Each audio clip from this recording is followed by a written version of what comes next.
Long, long time ago in a galaxy far away, the meanest of the mean men lived. He is David Prowse, and he's really not such a bad guy after all. He's really kind of a nice guy. He measures 6'7" tall. Right.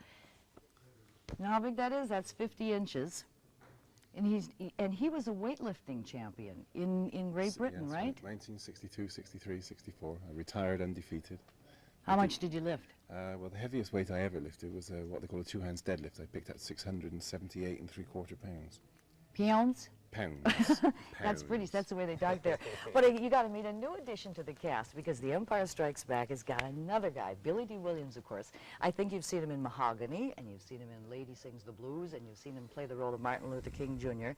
And now he's Lando. Who is Lando? Got a 152-inch chest. But you have a cape. You wear a cape that you can... That's great. I love the cape, yeah. Well, Lando's, he's a kind of a guy that's charming, and he's kind of cavalier, and he's sort of a pirate, you know, he's sort of a rogue. And he's actually a new character that they're adding to the Star Wars family, which you'll see in the next episode. Okay, would you like to watch a scene? This is where Lando lives. It's a city called Cloud City. Watch this and watch him act.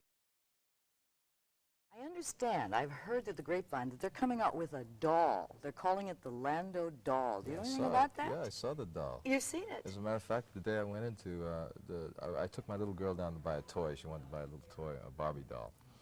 And we went and we saw the doll there, and the lady said that doll was selling out more than any other. I'm sorry to say this, but it was selling. It was the only doll left in the whole store that Now, day. do you get any money when they sell a Lando doll? Well, we made some kind of a deal there. Uh-huh. You know, so it makes me very happy. Darth, may I call you Darth? You most certainly may. Do I'd you rather al- you called me Dave. Dave, do you always play a villain? Always. You're always a mean man? Why, because of your size? Always. Because of the size. As soon as you're, it's like, you know, as soon as people know that you're 6'6" and 260 pounds, you're automatically channeled into the villain's role. Now let me ask you something. James Earl Jones did the voice That's right. for your role. You have a lovely voice. I think so too. Why don't you do the voice? They decided that they couldn't play Darth Vader with an English accent, and they really never gave me the opportunity of trying to do anything else. And so once it was established, it was... Yeah, it was pretty difficult to change. yeah, that, you couldn't change midstream. What is that strange breathing? Do you do the breathing? No, or that's does a James... respirator. That's really a recording of a respirator. And then, of course, they process James Earl Jones's voice anyway. So, I mean, what you're getting is not really James Earl Jones. You're getting a combination of all sorts of different things. You know when you do those fight scenes with the with the swords, lightsabers, yeah. What's that called? They're called lightsabers. Lightsabers? Lightsabers. And what is that? What is that thing? Well, actually, it's when we actually did it, it's really like a double-handled flashlight.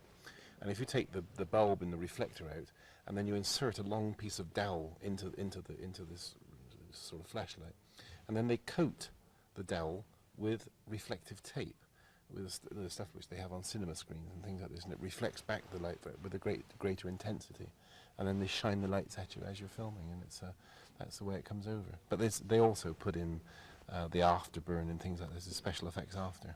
It's meant to be a laser sword. It's a laser sword, yeah, yeah. Well, in spite of your being such a mean man, we love you. Thank you. You got the cover of Time magazine. I know. Why do you think that Darth Vader has become really the anti-hero? Well, I think he's a fantasy villain. I think he's like your Wicked Witch and sort of Merlin the Magician, all done up in one. And all the violence he does is all sort of what I call pseudo violence. It's not. You don't actually see him touch anybody, or very rare does he touch anybody. He doesn't. There's no blood. There's no gore. There's no. There's no killing with weapons and things like this. It's all done, all very symbolically, and he just comes over as this very mean character. Mm-hmm. And you're going to be a good character, though. You look kind of mean at first, but then you kind of become nice. The women kind of love this guy. I heard that you get 8,000 letters a week, fan mail. Is that true, Billy? Well, I get an awful lot of mail from people, yes. Do you write back? When I can, I try to, you know. I got my mother working. She's doing it all for me, you know. I'll sign all the pictures and stuff, and she sends it all out for me, you know. But it's very nice to be appreciated, I think. Now, I understand you have a twin sister. Mm-hmm. Is she as pretty as you? Well, she's a lot prettier. Is she? Oh, yeah. Well, I'm not pretty. I'm just Nice fella. Nice fella. And we're going to look for him. There's going to be a lot more movies coming up. The Empire Strikes Back, Star Wars. Do you have any idea what the rest of the names will be? Yes, the next one's The Revenge of the Jedi. Revenge of the Jedi. We'll be looking for that, too. We've been just kidding around with Lando and Darth Vader.